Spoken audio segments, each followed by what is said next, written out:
Pozdravljeni, tukaj spet Ambienti in čas je za nove presežke. Oprema in razporeditev starega stanovanja v središču Ljubljane nista bila več skladna z željami in potrebami lastnikov, zato sta se odločila za temeljito prenovo. Nastalo je sodobno, barvito in domiselno urejeno stanovanje, v katerem pa biva razširjena družina. Menda še nismo našli stanovanja, v katerem bi lastniki toliko pozornosti in ljubezni namenili svojim ljubljenčkom. Mojca in Matjaž sta res mislila na vse, ko so skupaj z arhitektkama iz biroja Prostornina načrtovali prenovo svojega doma. Njunim štirinožnim prijateljčkom ne more biti lepše, kot jim je.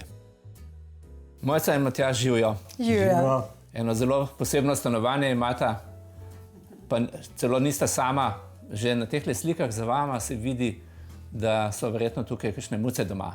Ja, res so. Midva si pravzaprav sploh ne znava predstavljati življenja brez njih, brez ljubljenčkov.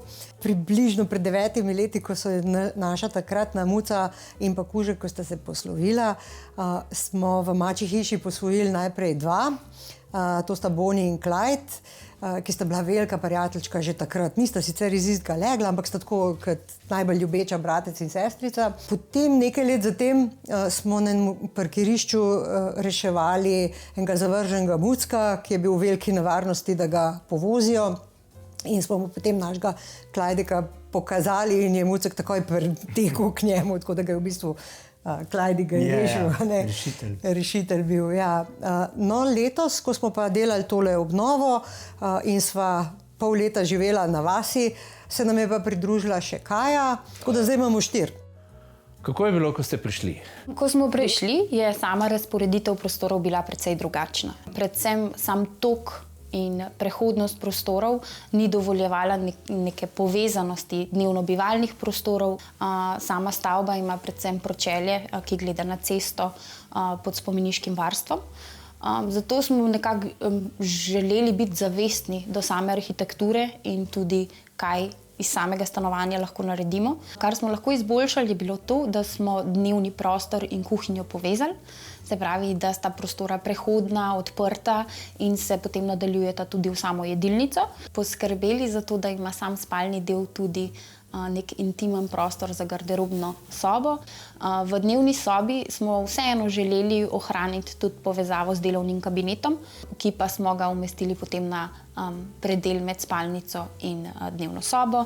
Bi rekla, da mogoče smo si želeli s poudarkom na mucke, na domače živali, poskrbeti, da ni veliko odprtih polic, vseeno pa to dušo stanovanja, ki jo imata sama, ki jo prinašata z njunimi hobiji in veseljem do glasbe in besede, poudariti s steklenimi vrati, ki se potem nadaljujejo v kabinet, kjer so vidne tudi knjige in vsa literatura, ki jo jaz mislim, da naročnika blazno obožujeta in spoštujeta.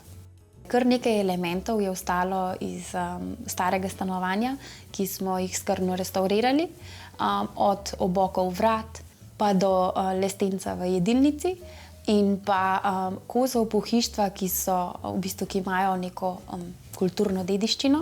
Se pravi, ravno ta preplet detajlov starejšega, klasičnega sloga in pa sodobnih elementov, kot so tudi steklena vrata, so tisti, ki dajejo stanovanju posebno iskrico.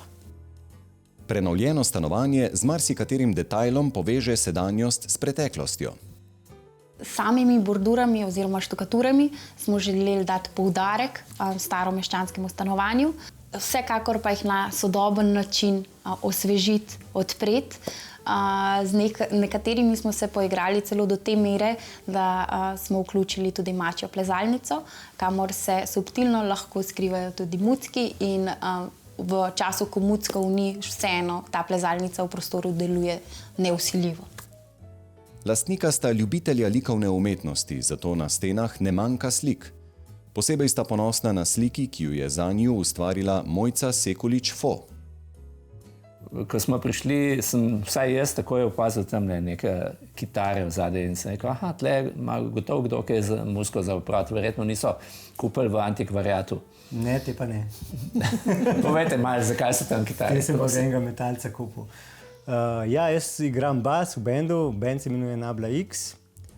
Nismo toliko znani, kot bi si želeli, ampak smo pa pred kratkim en CD posneli, tako da moram se pohvaliti in smo zelo veseli za to. Oba naju druži glasba, no, tako da imava rada, to je najmanj skupna točka, imava rada kakšen stari rock ali pa večno klasiko. Zato sva tudi želela, da je stanovanje opremljeno tako, da lahko v več prostorih poslušava glasbo. In sva se odločila, da namastiva poleg teh zvočnikov tukaj v dnevni sobi še par zvočnikov v jedilnico in par v spalnico. Muce se v tem stanovanju lahko igrajo, plezajo, imajo svoj jedilni kotiček in svoje stranišče. Tudi to, imajo poseben prostor za hranjenje, to je prav njihova polička, kjer imajo vse stvari gor, in potem v čist drugem prostoru, to nam je bilo tudi pomembno, da je to ločeno, je pa znotraj omare na hodniku je pa WC, tako da imajo pač vhod svoj in potem eno pregradico in grejo tja na WC. S premestitvijo kuhinje na novo pozicijo se je odprla možnost postavitve pulta ob steni. Tako so pridobili več delovne površine, s polkrožnimi oblikami pulta in mize pa so lepo zaključili krožni tloris jedilnice, hodnika in kuhinje. V jedilnici bi izpostavila ravno ta preplet starega in novega. Poskrbeli smo za novo vitrino, hkrati pa dodali stare kose pohištva oziroma klasične kose pohištva. Spalnica ni namenjena samo spanju. Na steni nasproti postelje stoji počivalnik z velikim ogledalom. Tam lastnika izvajata jogo in tako skrbita za dobro počutje. Pregrada ločuje spalni del od garderobnega prostora. Tudi kopalnica skriva manjše presenečenje. Lastnika sta imela v njej vgrajeno savno že pred prenovo, zato so jo morali razstaviti, prilagoditi kopalnico novemu načrtu in savno znova sestaviti. Pri tako skrbni in premišljeni prenovi stanovanja bi lahko rekli, da če bi se muce imele navado umivati, bi gotovo tudi zanje uredili mini umivalnico.